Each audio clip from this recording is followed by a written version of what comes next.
का बेसिक जिसको आप कहते हैं बेसिक काम है और इसी काम का ही प्राथमिकता है। सर अगर बात करें तो पहली चुनौती कहीं ना कहीं आरएफ की मुख्य परीक्षा जो 17-18 तारीख को होनी है वो कहीं ना कहीं है, सफलतापूर्वक परीक्षा करानी है। कुछ लोग डिमांड कर रहे हैं चेंज करने का, वो नॉलेज में है, लेकिन मैं अभी जस्ट ज्वाइन ही किया हूँ।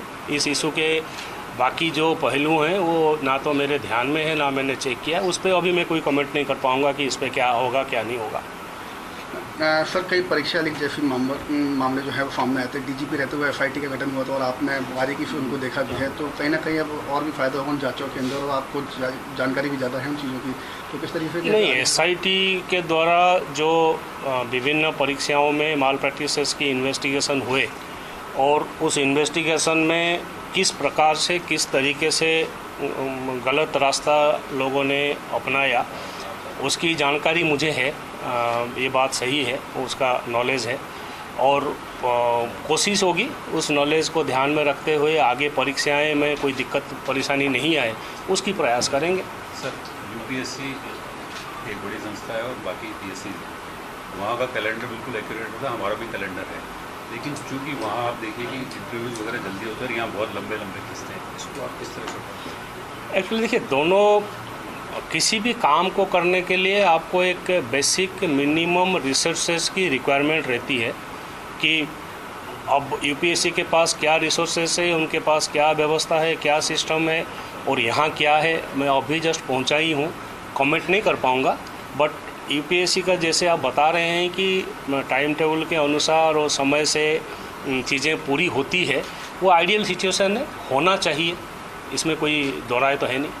सर पिछले कुछ समय से आरपीएससी में ट्रांसपेरेंसी जो है वो बहुत हद तक कर्टेल डाउन हुई है। जो भी इंसिडेंट्स हुए हैं पेपर लीक के बाद से ही, क्या ट्रांसपेरेंसी के जरिए फिर वापस से रीगेन करने का प्रयास रहेगा?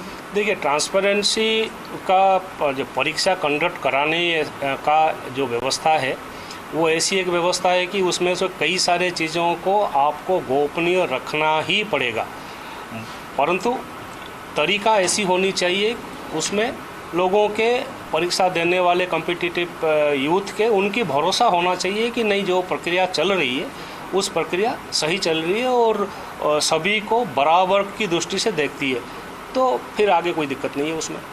लेकिन जिस तरह का माहौल रहा है अभी हाल ही में, 1 साल की बात नहीं करें, उससे पहले जो चीज़ आप कह रहे हैं वो ऐसा कुछ भी नहीं हुआ था। ट्रांसपेरेंसी की बात करें तो केवल मीडिया पर ही सारा कंट्रीब्यूशन मिलाया गया था, बाकी पे किसी पे नहीं था, सब कुछ यहाँ पे चल रहा था। आपको भी ध्यान है कैसे चल रहा था, कैसे नहीं चल रहा था।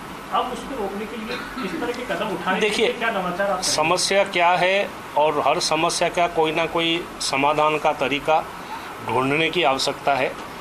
जो प्रॉब्लम्स अगर कहीं भी है किसी भी प्रकार, ऐसा कोई व्यवस्था नहीं है जो व्यवस्था 100% सही है। हर व्यवस्था में कुछ ना कुछ रिव्यू करके सुधार करने की गुंजाइश हर वक्त रहती है, तो कोशिश यही रहेगा कि कितना कर सकते हैं बेटर और कितना सुधार कर सकते हैं ताकि जो व्यवस्था है वो सही रहे।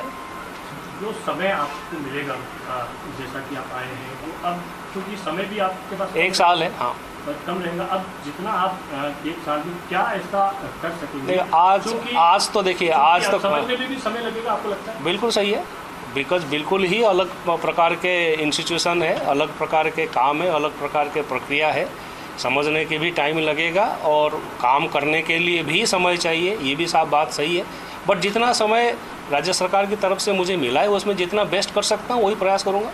पदों की लेकर भी यहाँ पर समस्या बनी रहती है, काफ़ी पद जो है वो खाली हैं, सदस्य भी अभी पूरे नहीं हैं, वो भी एक समस्या रहेगी आपको? देखते हैं, मतलब वो तो मैं कह रहा हूँ रिसोर्सेज की आवश्यकता तो रहती ही है, अब जो आवश्यकता है उसको कैसे पूर्ति करेंगे उसकी आगे की बात आगे देखेंगे, प्रयास करेंगे हर चीज़ की। आरपीएससी की साथ वापस वैसी की वैसी हो, उसे लेकर कोई नवाचार सोच के आए हैं आप? नहीं, ऐसा अभी किसी प्री कंसीव्ड आइडियाज़ के साथ मैं बिल्कुल नहीं आया हूँ।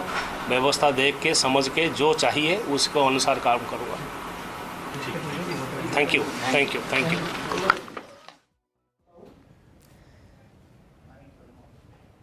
तो यूआर साहू अब आरपीएससी के नए चेयरमैन होंगे। 2 साल का उनका कार्यकाल रहने वाला है और इस 2 साल के कार्यकाल में क्या कुछ नया वो करते हैं ये देखने वाली बात होगी। युवाओं की उम्मीदों पर कितना खरा उतरते हैं ये देखने वाली बात होगी और साथ ही साथ आरपीएससी की अगर बात करें तो कई सारे चैलेंजेस यूआर साहू के सामने हैं और इन चैलेंजेस से कैसे वो निपटेंगे इस पर बात होगी। जैसा कि अभी उन्होंने स्टेटमेंट भी दिया, उन्होंने कहा कि समस्या सब जगह होती है और ऐसे में कहीं ना कहीं लग रहा है कि अब बात समस्याओं पर नहीं होकर समाधान पर बात होगी।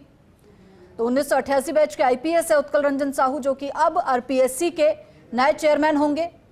तस्वीरें भी अजमेर से लगातार हमने आपको लाइव दिखाई, किस तरह से उन्होंने फॉर्मेलिटी जो है वो होती है, जो फॉर्मेलिटी है उसे पूरा करने के बाद जो है अपना पदभार ग्रहण किया। तो अजमेर आरपीएससी कार्यालय की तस्वीरें हैं। शुभम हमारे साथ लगातार बने हुए हैं। शुभम, पदभार ग्रहण कर चुके हैं और इसी के साथ आरपीएससी को अपना नया चेयरमैन भी मिल गया है। बिल्कुल, देखिए जो आरपीएससी के नवनियुक्त चेयरमैन है, आरपीएससी के नवनियुक्त चेयरमैन है उत्कल रंजन साहू, वो यहाँ पे पदभार ग्रहण कर चुके हैं। अब वो चर्चा जो है वो तमाम जो मेंबर हैं उनके पास कर रहे हैं, जो अधिकारी हैं आयोग के उनके पास कर रहे हैं। किस तरीके से काम हुआ, किस तरीके की प्रणाली रहती है, उसके बारे में जानकारियां साझा कर रहे हैं और जानकारियां साझा करने के साथ ही जो चीजें हैं वो यहाँ पे की जाए। हालांकि जैसे उन्होंने बताया कि सबसे बड़ी चुनौती जो आरएस की परीक्षा 2024 की जो परीक्षा होनी है उसको लेकर के है। 17 अठारह तो परीक्षा का आयोजन होना है, लेकिन विद्यार्थी वर्ग का एक जो वर्ग है वो परीक्षा को टालने की, परीक्षा की तारीख बदलने की बात कर रहा है। जैसा जब बात करी उनसे तो उन्होंने भी बताया कि मेरे पीएम में है, लेकिन किस तरीके से उसको चेंज कर सकते हैं, नहीं करना है या करना है, तो उसका निर्णय लिया जाएगा या उस पर चर्चा की जाएगी क्या पॉसिबल है, क्या करना है। जो भी चीजें हैं वो अध्यक्ष जो है वो अपने व्यवस्था करता है, तो उसको लेकर के चर्चा जो है वो की जाएगी। लेकिन उन्होंने ये कहा कि मेरे पास 1 साल का पूरा समय है जो आयोग के अध्यक्ष पद पर वो रहेंगे।